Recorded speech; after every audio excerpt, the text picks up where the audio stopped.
Up next, hear more about yesterday's One Day, 1KU fundraiser. More to come. Lawrence celebrates St. Patrick's Day with events like an Irish dance and a race. Stay tuned to learn more about how a sophomore at KU opened her own bar studio. Live from the studio in Stauffer Flint at the University of Kansas, you're watching KUJH News. Good morning and welcome back to KUJH News. I'm Ellie Mueller. And I'm Savannah Meyer.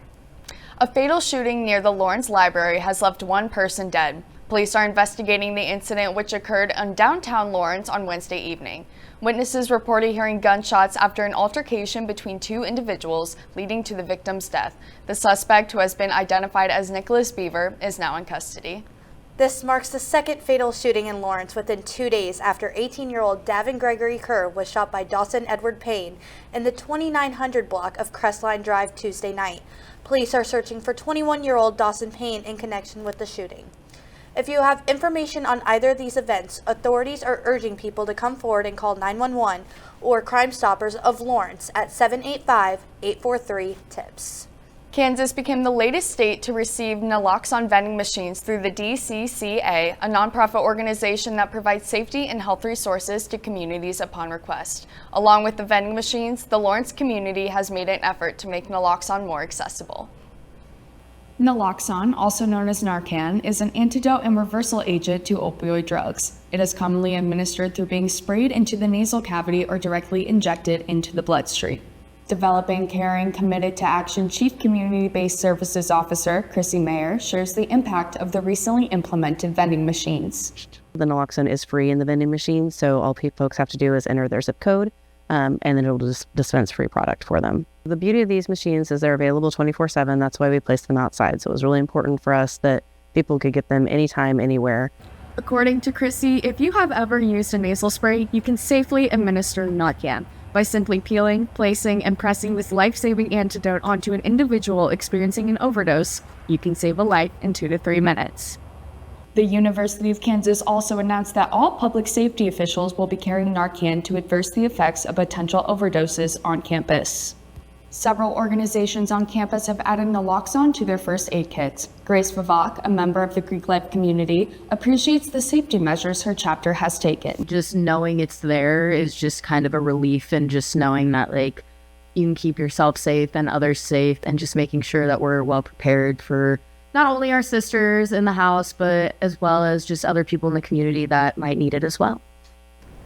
You can find the vending machines at Lawrence Transit Central Station, located on Bob Billings and Crestline Drive, or by the DCCA office on 23rd Street. It was truly amazing to see the initiatives Lawrence has taken to improve health and safety measures for our community. Speaking of health and safety measures, O-Pill, the first oral contraceptive available over the counter and online without a prescription, will soon be readily available in a store near you. KUJH's Emily Souther joins us in studio to tell us about what this can mean for women's health.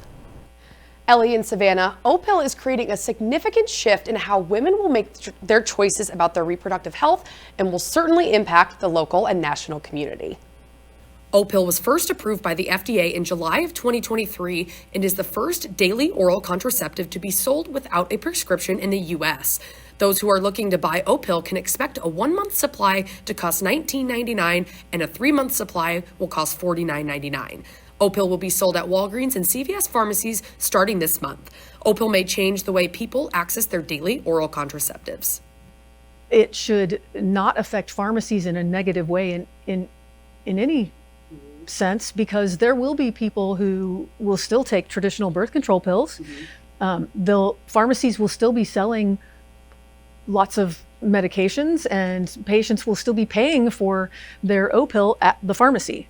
According to its producing company Perrigo, O-Pill has been found to be up to 98% effective at preventing pregnancy. Traditional forms of oral birth control are 99% effective. Even though O-Pill and traditional birth control types are effective, Dr. Mark Casey also said O-Pill needs to be used carefully. If you're looking for something to regulate your period, make your life easier because you know when your period's going to happen, eliminate spotting, eliminate heavy bleeding, O-Pill is not for you. Perrigo says that there is a possibility that O-Pill could be reimbursed or covered under flexible spending and health savings accounts, making O-Pill extremely accessible to those who need it. Oat pill is not only unique because of its accessibility factor, but it also only contains the progestin hormone. Typical oral contraceptives are a combination between the estrogen hormone and the progestin hormone. This combination sometimes can lead to an increased risk of blood clots. With just progestin in oat pill, consumers may be more apt to take it. Back to you, Ellie. Thank you, Emily. It is interesting to see the impact of oat pill on the community, and maybe in the future we will see more companies transition to over-the-counter oral contraception. Yesterday, KU had their 7th annual One Day 1KU fundraising event. I was able to talk to KU Endowment about where they see the funds going this year. The KU community came together for One Day 1KU, which is the 24-hour of giving to raise money for a number of departments and initiatives across the university. As this was mostly a virtual event, funds were donated and matched by Jayhawks all across the United States. Carrie Glasgow, the Senior Director of Annual Giving at KU Endowment, shared how the funds raised on One Day 1KU impact students. So you can support student success, and so scholarships, you can support funds that support students in a wide variety of different ways. You can support research and the important research that is happening here at the university. Organizations gathered outside the Kansas Union for the Big Idea Bash, where students offered ideas on how KU should use the money that was raised. Some students advocated for using funds to make improvement in buildings, while others suggested adding scholarships or student-focused programs and internships. Maria Fisher explained how the Dole Institute of Politics uses the funds to benefit students. We provide assistance to students who want to go to DC and do an internship, and it might be cost prohibitive for them to do that because sometimes these internships are not paid. And so we take applications and have a fund that provides internships. If you missed your opportunity this year for One Day 1KU, start planning and looking ahead to next year. After the 24-hour day of giving, the university raised over $1 million for the future of KU. Now we'll hear from Ashton for our first weather update.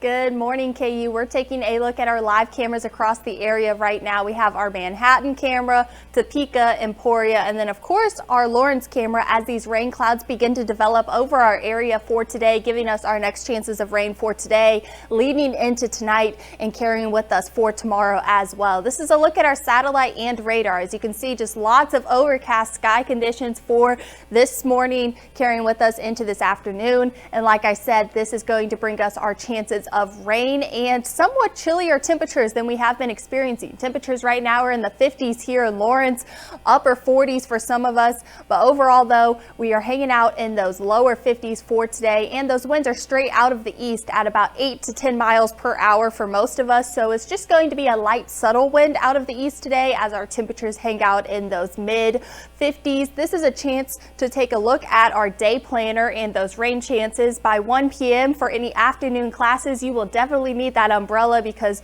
those rain chances are going to begin to develop and stay with us all the way until tonight, and we're hanging out in those mid 50s, so it's going to be a relatively chillier day. And coming up, we're going to take a look at these rain chances that are going to continue, but we do have good news, sunny weekend ahead, and then we're going to take a look at that daylight savings time as well coming up. Thanks for the weather update, Ashton. Now we turn to KUJH's Murray Hamilton, who reports breaking news in college sports. Dartmouth's men's basketball decision to unionize. That's right, guys. Dartmouth College men's basketball team voted to unionise, sending shockwaves through the sporting world and NCAA's amateurism structure. Dartmouth College men's basketball team makes history as first collegiate athletics team to unionise. The decision, a landmark 13-2 vote, marks a significant shift towards employee status. Legal repercussions loom as the sports world watches for future trends. Stay tuned on KUJH News as we will continue to cover the ramifications of this story. Thanks, Murray. The spirit of unionization on college campuses as faculty members at KU are taking a stand for their own unions.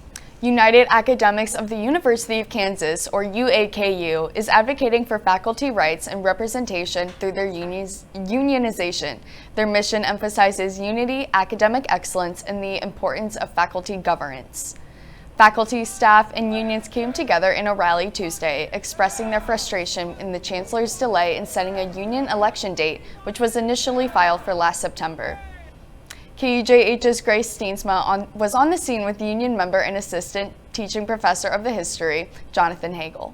So these sort of basic things about our basic pay, the conditions under which we teach, they have been largely neglected for now a long time, and to the point where we think it's become an acute problem.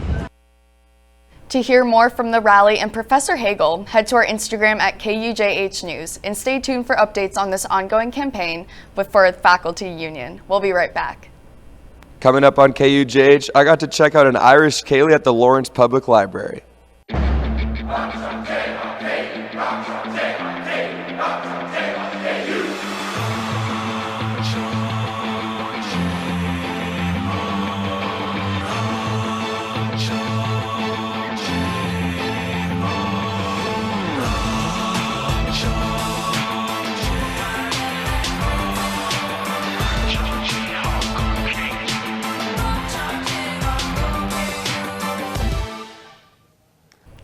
Welcome back from the break. It may be easier to grab your favorite microbrew if Kansas lawmakers pass a pending bill. Earlier this week, the Kansas Senate met to discuss Bill 511. KUJH's Francesca Onofrio joins us in the studio with more. Thanks, Savannah and Ellie. If this bill passes, it could mean major changes to the Kansas liquor market. This bill would allow microbreweries the ability to sell and distribute their product all over instead of just on their property. This could also be a huge win for small businesses. Blackstack Brewery owner Catherine Myers explains how this bill would help her brewery.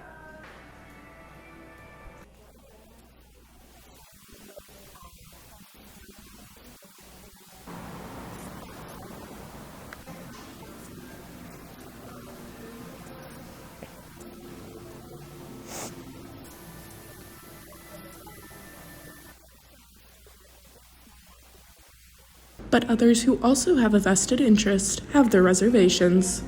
But we don't have a free market when it comes to alcohol. And I don't think you want a free market when it comes to alcohol. My friend from Americans for Prosperity brought up tomatoes. I love tomatoes. I grow them in the summer. I can drive down the street and eat a tomato, and there's no issue. I don't know of anybody that's gotten addicted to tomatoes. I don't know of anybody that's died from the consumption of tomatoes. There has not been a final decision on this bill yet, and we will hear more about it in the future for what this means. For more information about this bill, visit www.kslegislature.org. Savannah and Ellie, back to you. Thanks, Francesca. This bill came at the perfect time with St. Patrick's Day coming up, a holiday that heavily incorporates beer into the mix. Yes, Savannah, and the Lawrence Public Library also got a jump start on St. Patrick's Day by hosting an Irish dance performance. KUJH's Carson Shea was there and joined in on the fun. 1, 2, 3, 4, 5, 6, 7. The word ceilidh, spelled C-E-I-L-I, is defined as a party or celebration, and on Monday, Irish dancers of all ages performed and invited friends, family, and guests to join in on a ceilidh of their own. The dancers are part of an Irish step dance class that meets at the Lawrence Arts Center each week, led by instructor Annie Stark. This ceilidh event we've been hosting since 2018, so this is our 6th one with a break for COVID, but it's just such a fun way for us to share our love of dancing with the community and our love of Irish culture. Some of the dancers have been doing this for years and look forward to the St. Patrick's Day ceilidh annually. Over the years, I've done this for a long time. So it's just a way for me to let go of a bunch of things. It's a special community because everybody's in ballet or tap or I don't know, it's just a very unique kind of thing. We do a lot of community performances for different people and it's just kind of a unique experience. It's a chance to build community. With about 100 people in attendance, Stark and her students offered instruction on how to perform some simple Irish step dances for attendees to follow along. In one of the dances, each person needed a partner.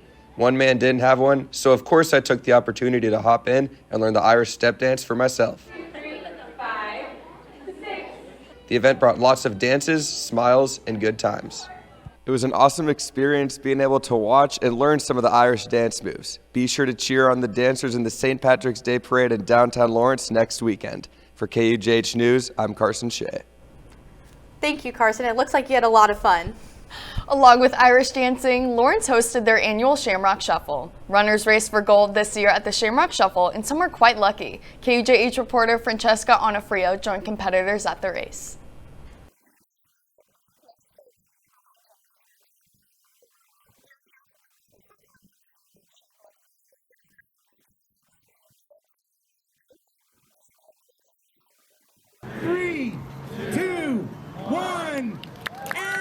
And they're off. Competitors were able to choose whether they wanted to compete in a 5K or a 10K. Some decided to walk the course, but others have been training to run this race. The Masters Division first and second place winners have been waiting for this all year long.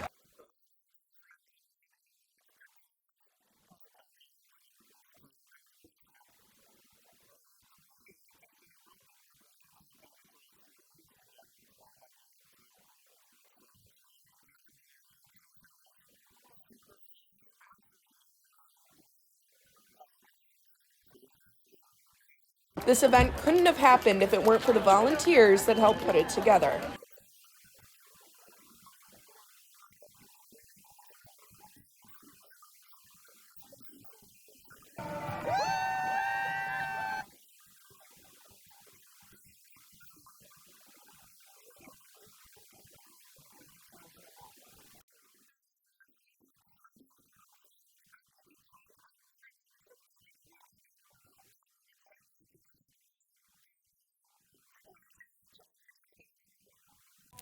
From adversity, we rose.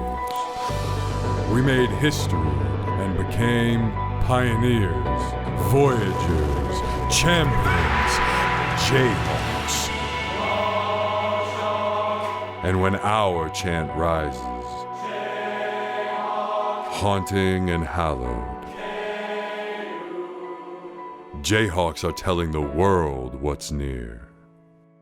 Victory.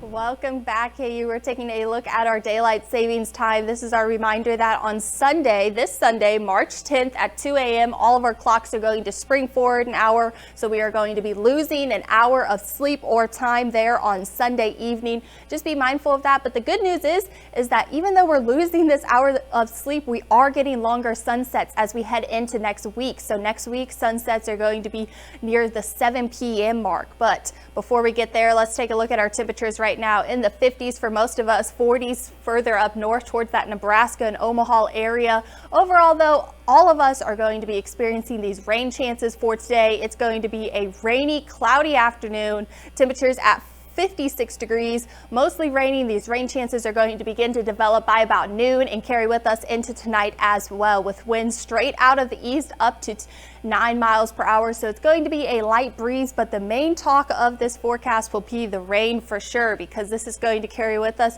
into tonight as well, as temperatures fall into the 40s, 45 degrees there, with rain and thunderstorm chances really clearing out by about 3 a.m., but then beginning to develop once again tomorrow in the early morning around 6 to 7 a.m. Winds are shifting from the east to northeast for us tomorrow. And then this is a look at tomorrow's temperature. We're only climbing about 4 degrees from tonight's low to tomorrow's high, so we're not warming up too much. We're in the upper 40s for tomorrow with that 60% chance of rain. It will be a more breezy day for us tomorrow, with wind gusts getting up to 32 miles per hour. So we have the rain chances and the breezy conditions for tomorrow. This is a look at our future cast for us as we have those rain chances begin to develop. But then, as you can see, we have quite a bit of clear sky once the rain moves out of our viewing area. And that's just going to allow for us to have lots of sunshine on Saturday and Sunday. This is a look at that 7-day forecast for us. Temperatures are in the 50s, even 40s for the start of the weekend. Then daylight savings hit, sunshine returns, back into the 60s, even into the 70s as we start off next week. Lower 70s on Tuesday and Wednesday. Overall, though, once we're past these rain chances, we're really warming up quite a bit. Thanks, Ashton. The start of Ramadan is approaching this week, and the Department of Religious Studies is raising awareness for students and faculty. KUJH's Landon Quinsbury has more from yesterday's Observing Ramadan panel. Students and faculty gathered in Strong Hall to inform and educate the larger KU community about Ramadan, one of the most sacred times for Muslims worldwide. The focus of this panel discussion was to raise awareness and educate about the meaning of Ramadan. Ahmed Mustafa, a graduate student, spoke about the importance of education and understanding. I feel this is the best to educate people about being inclusive for everybody, and how to respect each other, and how the community can support each other during these days, and especially for Muslims, how the bigger community can be supportive more and get more validation for Muslims who are observing Ramadan. panelists hope by informing and educating, they can raise awareness among faculty and students to respect this month of fasting and worship. And so there are students that are not eating all day, staying up all night, and then they come to class in the morning and they might be falling asleep in class, and professors don't know why this is happening. They just think the students are slacking off, and students maybe don't feel comfortable speaking up. One of the main talking points from attendees was a push to make KU's academic calendar more accommodating for Muslims during this time. The department hopes to host more events like this in the future to spread awareness for Muslims and other religions being practiced on campus. This has been Landon Quisameri for KUJH News. Thanks, Landon. The Department of Religious Studies will be hosting another event for Ramadan on the 29th for the fast-breaking evening meal of Ramadan Iftar. For more information, visit the Department of Religious Studies website at religiousstudies.ku.edu. Get ready for the latest in KU sports as regular season for both men and women's basketball nears its end. Plus, we'll dive into promising starts for KU baseball and softball. Stay tuned for all the action with KUJH's Sports' Shamaria Masonberg.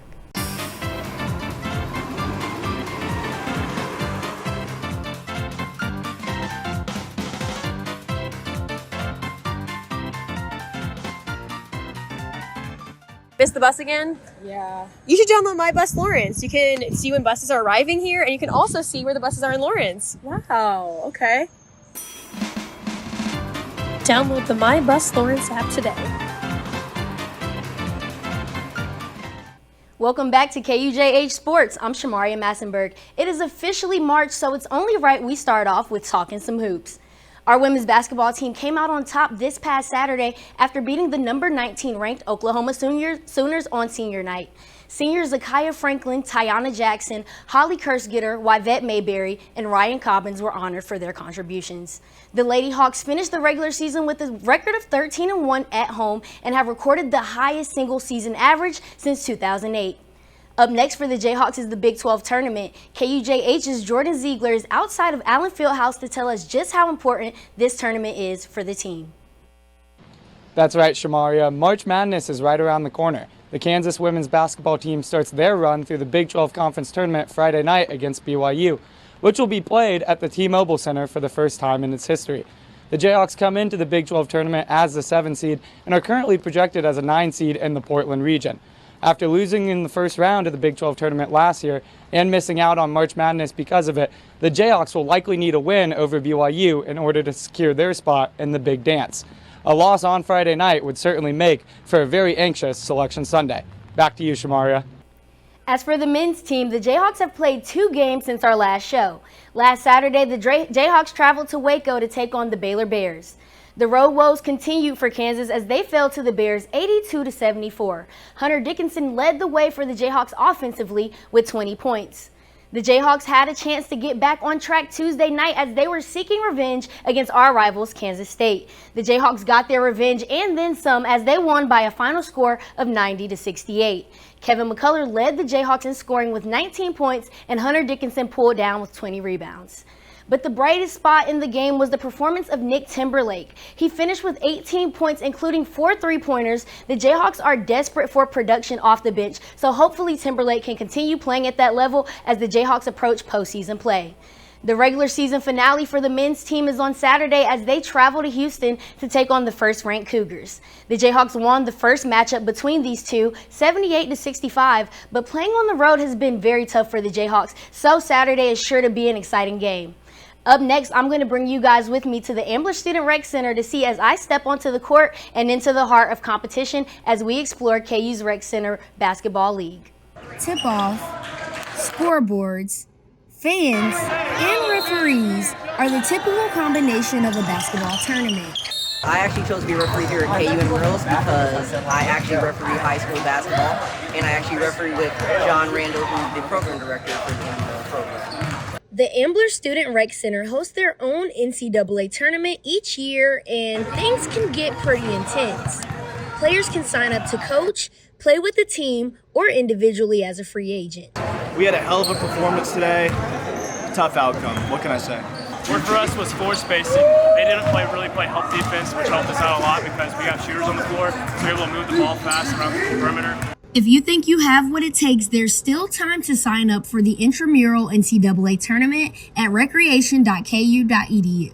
The quarterfinals will resume once we return from spring break on March 18th, and finals will be played on March 25th. Also, it's one of the best times since KU and Lawrence is a basketball program school, and they're like always loving around it. So it's always fun to like get in here and like see basketball being played. Kansas softball is on a 10-game winning streak after last night's 8-0 win versus Creighton. This is the program's longest win streak since March of 2015, and the 8-0 win last night was the 5th run rule victory of the season.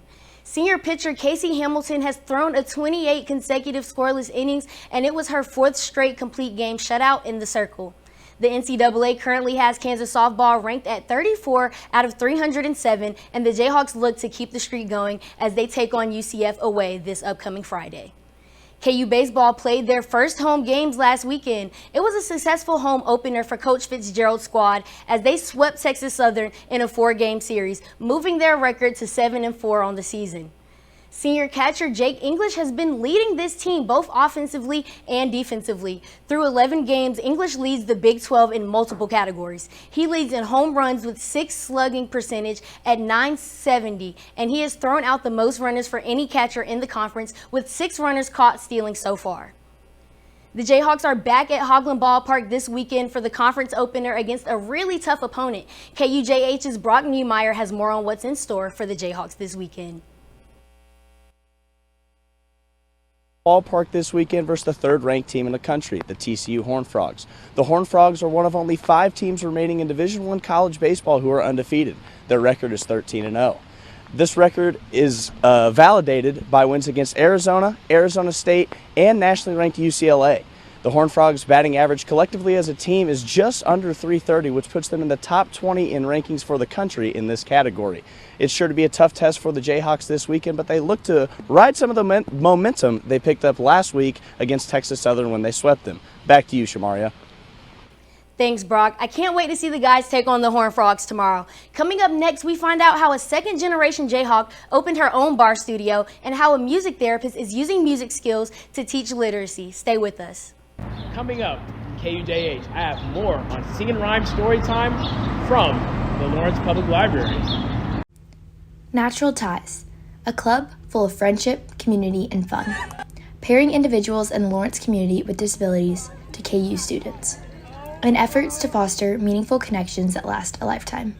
We host events bi-weekly on Wednesdays from 6 to 7 p.m. Some of our favorite events include Trunk or Treat, the Back to School Cookout, and Neon Night. Follow us on Instagram today and come join us to see how special Natural Ties truly is to us. Welcome back from the break. A college student might not be the first person who comes to mind when you think of a business owner. KUJH's Grace Gom tells us how one KU student has taken initiative to become an entrepreneur. Meet California native Taylor Getz. Getz is a second-generation Jayhawk sophomore who is majoring in theater and has a passion for fitness. I've always been passionate about fitness. I was a personal trainer for a couple years, certified. Then I began working at the True Bar in Santa Clarita, fell in love with it. Turns out her fitness obsession is hereditary. Growing up alongside her triathlete dad instilled a lifelong commitment to health and well-being. I think when I was in about 7th grade, he invited me to go to a triathlon with him. So I trained with him for a couple of months and then did that, and it was super, super fun. Getz's ambitious spirit and determination are something that she's always been proud of.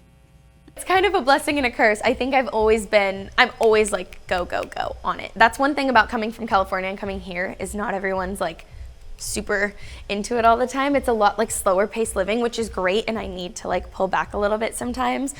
But in California, everyone is like go, go, go. So I think I'm pretty used to it. But Taylor's not just about following in footsteps. She's blazing her own trail. That drive led her to bring her favorite workout style, bar, to Lawrence.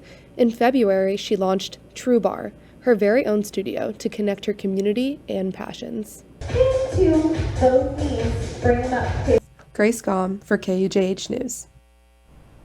It's very inspiring to see someone turn their dreams into a reality. Oh, I agree. I'll have to check it out. It's such a great addition to our college town. Absolutely, I will too. Now we'll hear from Ashton for our final weather update. And we are taking another look at our final forecast for us. Temperatures today are in the 50s with those rain chances carrying in from today into tomorrow as well. Temperatures tomorrow awfully chilly though, in the upper 40s. Then we have daylight savings time on Sunday. Lots of sunshine going to be returning for this weekend. And then temperatures are in the 70s as we head into next week. Lows are going to be awfully nice as well. So just be mindful. We do have rain chances as we start this week off, but however though, heading into next week, a lot more sunshine ahead. Thanks, Ashton. Using music to boost literacy and build life skills among children is the focus of a program offered at Lawrence Public Library. KUJH's Barry Anderson takes us inside for a listen to a recent event called Sing and Rhyme Storytime. Sarah Nalak-Sela, also known as Singing Sarah, owner of Sunflower Music Therapy, is a music therapist and music specialist who shares her music with children and uses that music to teach kids literacy skills. She is a big advocate for helping kids develop life skills. All right, so this event is a weekly story time that is all musically based, and so it's an opportunity for families in the community to come bond with their child or learn new ways to interact through music and kind of just build a joy of both reading and music. Sarah is active around the community and works to offer upbeat music, showing children how music impacts them. Her efforts even bring joy to the parents. Our daughter is almost 2, and she really likes the music aspect of it. It holds her attention really well. The other ones, it's more of like a sit down and listen, and that's a little bit harder for her. And so having that music, she just really responds well to it and can actually listen to the music and listen to the book. The reason why we like the event is teaches our daughter like different music and story rhymes, and then also she loves the guitar, she loves the dance, and it also is great for kids.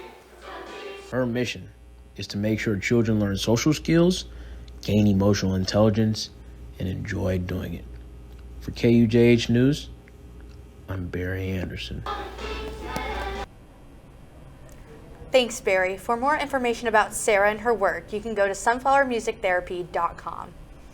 Well, that is all we have for today, but unfortunately we will not be back next week because next week is spring break. Savannah, do you have any plans for spring break? I'm just going home to Florida. What about you, Ellie? I'm just going home to St. Louis as well. It'll be a nice, relaxing break. You know, it's always so chaotic before. Absolutely. Hopefully this rain will stop.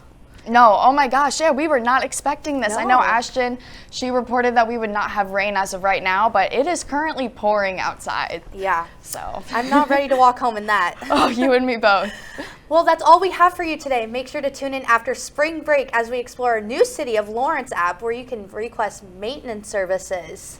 Join us as we bring you updates on a Kansas House bill targeting universities and colleges over the diversity, equity, and inclusion pledges. And March Madness will be in full swing as excitement sweeps Lawrence. Keep up to date with KUJH on TikTok and Twitter and Instagram, as well as visiting our website at tv.ku.edu. I'm Ellie Mueller. And I'm Savannah Meyer, signing off.